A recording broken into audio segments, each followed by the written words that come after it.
For those that don't know, there's an ongoing drama happening at the upper legislative chamber. Yes, a particular senator in Nigeria by the name of Natasha Akpoti was told by the Senate president to leave the seat she was sitting to go to another seat. So she said no. She said she wasn't leaving that seat to another seat. What looked like an isolated incident became something bigger as later she admitted that that was just one in a series of issues that's been happening with her. She claims that the Senate president is harassing her, and this has caused wide-going debate. People are wondering what is happening.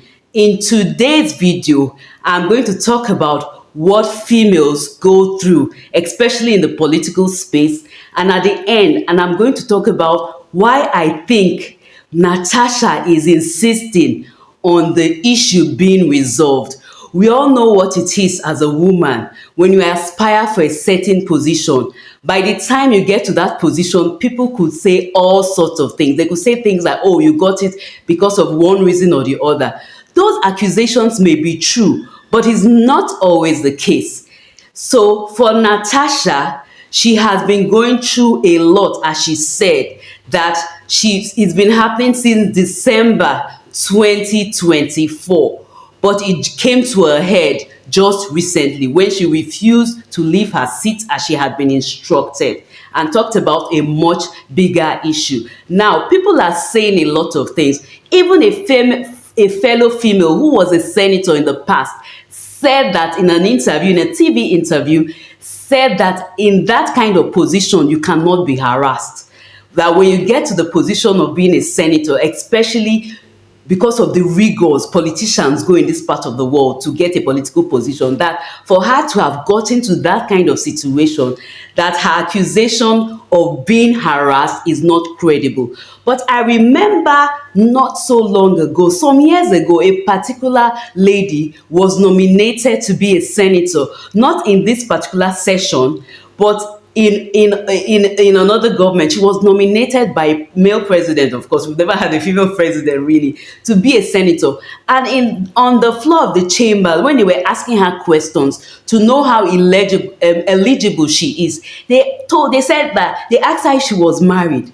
And the fact that she was single now made it seem as if she was at a disadvantage. So whether we like it or not, women get harassed almost all the time. For example, I went for an interview in a media house many years ago. I went for an interview, and when I got there, the man that interviewed me, because I had to go through several stages. One of them that interviewed me told me that he wished he met me before he met his wife, that he would have married me. You can imagine, he was insinuating that he would have married me. After the interview, he said, I wish I met you before I met my wife. You can imagine going for an interview that had nothing to do with someone's personal life and being harassed in that way. This happens to women all the time. So I don't think what that particular female former senator said, that at that stage a woman cannot be harassed, is really credible. Now, going to Natasha, let's look at her history, because let's be objective. Natasha, as we know, has always had a passion for the people of her state, has always had a passion for the people of Kogi State. And when she was asked about this issue, there were also some allegations against her of misappropriating some funds, and she said, she categorically stated that the money she had, a certain amount that was given to her for a particular purpose, that she refused to use that money for something else, even though she was encouraged in that environment to spend the money recklessly. She said she wasn't going to spend it. That is an allegation, though it's not been proven. But she said that there's a particular amount that is allocated to senators regularly, and that she was told that she could spend it and share the money around. And she said no, she did not want to do that. And she also said that she also did not want to get consultants to do certain projects, because she felt that people working in that environment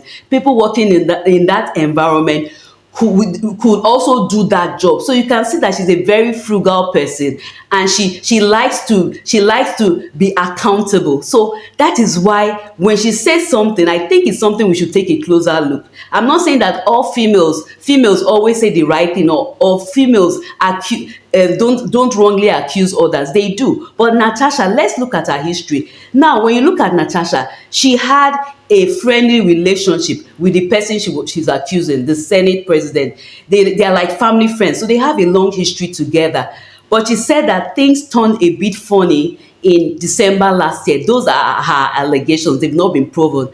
And from then on, she was practically ignored. So she could not propose things that would benefit her people. So I think why Natasha is insisting, yes, she also said things like she has been denied opportunities, foreign trips and all that. She doesn't get sponsored like they all are. Some of them are to travel for official engagements. She has to use her personal money. But I think, so someone will say that may be the reason she's really agitating. But I think the real reason she's agitating, she really wants people to know what's happening, is because there are projects she has that are dear to her heart, that will help the people of Kogi State. Whether we like it or not, Natasha is a woman that is financially comfortable. Her husband is a traditional chief in Delta State. So she's doing quite well. So I don't think she's doing it because she's desperate for funds. But I think she's doing it because there's something she has put. There's a bill. I don't know. I hope that's the right word. Please put it in the comments if I'm correct, or if I'm not, please correct me.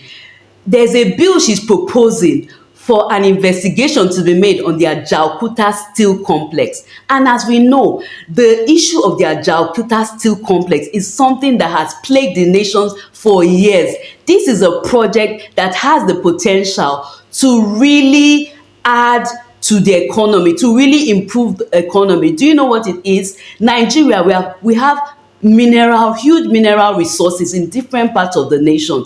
But till now, we have not been able to justify or to even do something tangible, you will say, with most of the time. There are always issues of allegations of funds being used for something else. So Natasha, what she said during the interview, I was listening closely to her. I didn't want to take side and say, oh, because she's a woman, I'll support her. But I wanted to listen to her part. If it was just a case of her and the Senate president having an issue, it had to do with something personal, I'll mind my business. It's between her and the senator. It's between her and the person she's accusing. And they've been friends for long. So I'll say it's their business. It's really not my business. But why I'm interested in this case is because Natasha is talking about a very serious thing. She's talking about the Ajaokuta Steel Complex. This is a bill that she's proposing. I think the bill has to do with finding out exactly what's going on and that's a very crucial project, not only for the people of Kogi, but also for Nigeria. There's the Delta Steel Project, I think there's one, the Delta Steel Project Alaja. You also have the textile mills. We have so many industries in the 60s, in the 70s that were vibrant, even in the 80s. Today, those industries are dead. Those sectors are dead. We are just over-relying on the petroleum sector. And as we see, there are new technologies happening. We can't keep on relying on the petroleum sector. We have a lot. So let us support Natasha. I pray at the end, it won't be just a wrong allegation. I pray that she really has the interest of the people of Kogi at heart. But let's look beyond the personality. Let's look beyond the fact that she's a woman. She's even fortunate, let me say it in quote, that she's married. If she was a single woman, all sorts of accusations would have been made against her, because single people go through a lot. That is what I'm interested in this my channel. I talk about issues that resonate with single people. If she were a single person, she would have gone through more harassment. You see her going to the Senate floor now with her husband, getting that moral support. But as a single woman, she would have been called all sorts of names. Different kind of accusations would have been made against her. That is the truth. Let's call it what it is. So, not only as women, as Nigerians who really care about Nigerians, we should help to see that if indeed Natasha is being harassed, that she gets the redress she needs so that we can move forward as a nation and she can continue her fight that we all know her for, fighting for the ordinary people of Kogi State and by extension, Nigerians. Till I see you in the next video, take care and God bless.